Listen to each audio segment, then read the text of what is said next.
وہ آدمی جس میں تنہائی میں اللہ کا ذکر کیا، اللہ کو یاد کرنے بیٹھ گیا، کوئی دیکھنے والا نہیں تھا، وہ تنہا تھا، حجرے میں تھا، اپنے بند کمرے میں تھا، اپنے رب کو یاد کیا، اللہ کی یاد کرتے کرتے اس کی آنکھوں سے آنسو ٹپکنے لگے، اس کی آنکھیں آنسوؤں کا خراج دینے لگی. تو میرے اور آپ کے آقا و مولا نے فرمایا کہ یہ آنسو اتنے قیمتی ہیں، ان آنسوؤں کے بدلے میں قیامت کے دن اسے عرش الہی کا سایہ نصیب ہوگا، عرش الہی کا سایہ اسے نصیب ہوگا ان آنسوؤں کے بدلے میں. رومی علیہ رحمہ فرماتے ہیں جہاں پانی گرتا ہے وہاں سبزہ اگتا ہے، جہاں آنسو گرتے ہیں وہاں رحمت اترتی ہے. تو اس لیے جو اللہ کی یاد میں رونے کا لطف ہے اور اللہ کی یاد میں آنسو بہانے کا اجر اور صلہ رکھا گیا ہے، یہ گناہوں کو دھو ڈالتا ہے، یہ اندر کی صفائی اور ستھرائی کا سبب اور ذریعہ ہے. میرے اور آپ کے آقا مولا نے فرمایا راتوں کی تنہائیوں میں اٹھ کے قرآن پڑھا کرو اور قرآن پڑھتے ہوئے رویا کرو. پھر فرمایا فَإِلَّمْ تَبْكُوا فَتَبَاكُوا، اگر رونا نہ آئے تو رونے کی کوشش کیا کرو. حضرت داتا گنج بخش علی حجویری سے ایک مرید نے کہا حضرت اگر رونے کی کوشش کریں پھر بھی رونا نہ آئے، فرمایا پھر اپنے مقدر پہ رویا کرو. تم اتنے سنگ دل ہو گئے ہو کہ تمہاری آنکھیں آنسوں کا خراج نہیں دیتی. جو رونا نہیں جانتا وہ اللہ کی رحمتوں کو اور اللہ کی کرم نوازیوں کو کیسے سمیٹ پائے گا. بچہ روتا ہے تو ماں دودھ دیتی ہے، جب بندہ اللہ کی حضور الہاؤ زاری کرتا ہے، عجز کرتا ہے، انکساری کرتا ہے تو اللہ کی رحمتوں کو جوش آتا ہے اور اللہ تعالیٰ کی رحمتیں اس پہ برستی ہیں اور اس کے نہ صرف گناہ معاف ہوتے ہیں بلکہ اللہ تعالیٰ اس کے گناہوں کو بدل کے نیکیوں میں تبدیل کر دیتا ہے. ایک فقیر تھا، ملنگ درویش، اللہ کا بندہ. اس کی عادت یہ تھی کہ اپنے ڈیرے پہ آنے والوں کو کھلاتا، ان کو پلاتا، ان کی ضروریات کا خیال رکھتا، لیکن ان کو مالی آسودگیاں نہیں تھی. ہوتا یہ تھا کہ بعض اوقات لوگ آتے تو ادھار لے کر کے وہ لوگوں کو کھلا دیتا. خیر چونکہ فقیر کا مزاج یہ ہوتا ہے کہ لوگ آئیں اس کے ڈیرے سے کھائیں. بابا بلے شاہ نے بھی کہا تھا نا، اٹ کھڑک کے دکڑ بجے تتا ہوئے چلا، آن فقیر کھا کھا جاون راضی ہوئے بلا. یہ فقیروں کا مزاج ہے. تو جو بھی آتا اس کے ڈیرے سے کھاتا اور وہ ادھار اٹھا اٹھا کے لوگوں کی ضروریات کو پورا کرتے رہتے. وقت آخر آ گیا، جن لوگوں نے ادھار دیا تھا وہ سارے تقاضا کرنے آ گئے. اب بابا جی کو کیا فکر لاحق ہے کہ یہ میرے مہمان اور میں ان کو کچھ پیش کرنے کی صلاحیت نہیں رکھتا. ایک بچہ تھا، وہ کچھ سامان بیچ رہا تھا، پتیسا بیچ رہا تھا یا کوئی اور چیز بیچ رہا تھا. اس نے گلی سے گزرتے ہوئے آواز لگائی، خادم کو کہا سے بلا کے لاؤ. کہا تم بیچ رہے ہو تو میرے مہمانوں کو کھلا دو. بچہ بڑا خوش ہوا کہ میں سارا دن گلیوں میں گھوم کے یہ پتیسا بیچنا تھا، اب یہ ایک جگہ ہی سارا فروخت ہو گیا تو یہ تو موج لگ گئی، میں جلدی گھر چلا جاؤں گا، میری ماں خوش ہو گئی. تو سارا ان مہمانوں کو کھلا دیا گیا اور اس کے بعد کہا بابا جی پیسے. کہا تم بیٹھ جاؤ، جب ان کو ملیں گے تو تجھے بھی مل جائیں گے. وہ بیٹھ گیا، 2 4 10 منٹ بیٹھا تو بچہ تھا پھر کھڑا ہو گیا، بابا جی پیسے. کہا جب ان کو ملیں گے تو تجھے بھی مل جائیں گے. پھر آدھا گھنٹہ گزرا تو پھر اس نے کہا بابا جی پیسے، میری ماں میرا انتظار کر رہی ہے، ہمارے گھر کا چولہا اسی سے جلتا ہے، میں یہ پیسے لے کر جاؤں گا اور میری ماں کوئی ہنڈیا خریدے گی اور ہم شام کا گھر کا کوئی سلسلہ کریں گے. کہا بیٹا جب ان کو ملے گا تو تجھے بھی مل جائے گا. بچے نے رونا شروع کر دیا.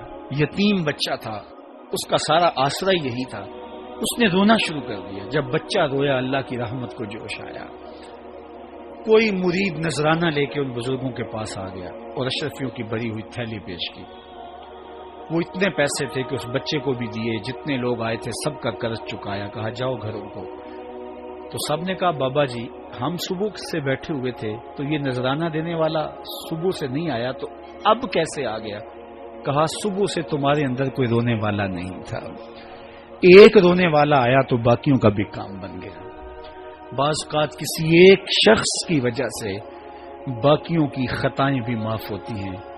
آج ہم اجتماعی طور پہ تا حد نظر اندر باہر اوپر نیچے اتنے لوگوں کے ہجوم میں اللہ کی بارگاہ سے یہ توقع رکھتے ہیں کہ مالک کتنے ہجوم میں کوئی ایک تو ہوگا جو تیرا لاڈلا ہوگا، کوئی ایک تو ہوگا جو تیرا بہت قریبی ہوگا، کوئی ایک تو ہوگا جس پہ تیری رحمتیں برسیں گی. تو مالک اس کے صدقے سے ہماری خطائیں بھی معاف کر دے، ہمارے گناہ بھی معاف کر دے. کوئی ایک رونے والی آنکھ مل گئی، تو باقیوں کا بھی کام بن جائے گا. اٹھ فریدا ستیا تے میلہ ویکھن جا، وت کوئی بخشیا مل جاوے تے تو ہی بخشیا جا. میرے مالک ہم سب کی خطائیں معاف کر دے، ہم سب سے درگزر فرما اور ہم سب کے باطن کو ستھرائیاں دے دے، ہمارے اندر کو پاکیزگیاں دے دے. بہت وقت میں نے اور آپ نے صاحب گزار لیا، تیزی کے ساتھ زندگی بیت رہی ہے. میں اگر اپنے آپ کو دیکھوں تو میری زندگی کتنی بہاریں کاٹ چکی ہے. اگر آپ اپنے آپ کو دیکھیں، کوئی 60 سال، کوئی 20 سال، کوئی 25 سال، زندگی تیزی کے ساتھ گزر رہی ہے. بندہ جب سوچتا ہے کہ میں 40 سال کا ہو گیا ہوں تو آگے میری زندگی کے اگر 30 سال بھی ہیں تو 30 سال تو کافی ہیں، لیکن وہ پیچھے اگر پلٹ کے دیکھے تو 40 سال یوں گزر گئے جس طرح چٹکی بجائی جاتی ہے. جب چٹکی بجانے کے وقت میں 40 سال گزر گئے محسوس ہوتے ہیں، تو جو باقی 30 سال اگر ہوئے بھی، وہ تو گمان ہے میرا، وہ تو گمان ہے آپ کا. ہمیں تو ایک سانس کا بھی نہیں پتا. پوچھا گیا زندگی اور موت کے بارے میں کیا خیال ہے؟ کہا فجر پڑی ہے، پتہ نہیں ظہر پڑھ سکیں گے یا کہ نہیں. کہا اتنی لمبی امیدیں لگائے بیٹھے ہو. کہا ظہر پڑی ہے، پتہ نہیں عصر پڑھنے کا موقع نصیب ہوتا ہے کہ نہیں. کہا یہ بھی طول عمل ہے. ایک بولا عصر پڑی ہے، پتہ نہیں مغرب پڑھ سکیں گے یا کہ نہیں. کسی نے کہا ایک رکعت پڑی ہے، پتہ نہیں دوسری رکعت بھی پڑھنا نصیب ہوتی ہے یا نہیں. کہا یہ سب تمہارے منہ کی باتیں ہیں. میں تو کہتا ہوں ایک طرف سلام پھیرا ہے، پتہ نہیں دوسری طرف سلام بھی پھیر سکیں گے یا کہ نہیں. کیا موت اتنی قریب نہیں ہے؟ ہم نے اپنی آنکھوں کے سامنے لوگوں کو جدا ہوتے یوں نہیں دیکھا ہے. ہم کہتے ہیں اس کی خبر سنا رہے ہو موت کی، یہ تو میں نے ابھی سبزی والی دکان پہ دیکھا تھا. لیکن جب موت آتی ہے تو ایک لمحے کا تقدم اور تاخر نہیں ہوتا. تو صاحب آئیے اپنی زندگی کو اللہ اور اس کے رسول کی راہوں پہ ڈالیں. آج وقت ہے، آج موقع ہے، آج توبہ کا دروازہ کھلا ہے. کل سب کچھ نہیں ہوگا. آج اس کی رحمتیں آواز دے رہی ہیں. آج وقت ہے، وقت پر کافی ہے ایک قطرہ بھی آب خوش ہنگام کا.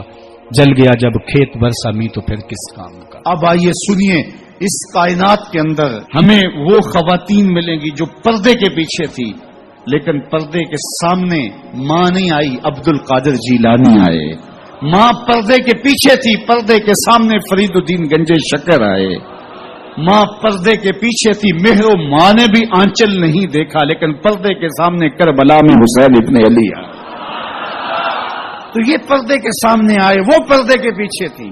تو جب مائیں پردے کے پیچھے ہوں تو پھر بیٹے جو ہیں وہ پردے کے سامنے آ کے وہ نقش ثبت کرتے ہیں کہ جو لوگوں کے زندگی کے نقوش کو جو ہے وہ اجال دیتے ہیں اور تقدیر بدل دیتے ہیں. تو اس لیے ماؤں کی ذمہ داریاں گھر سنبھالنا ہے. جب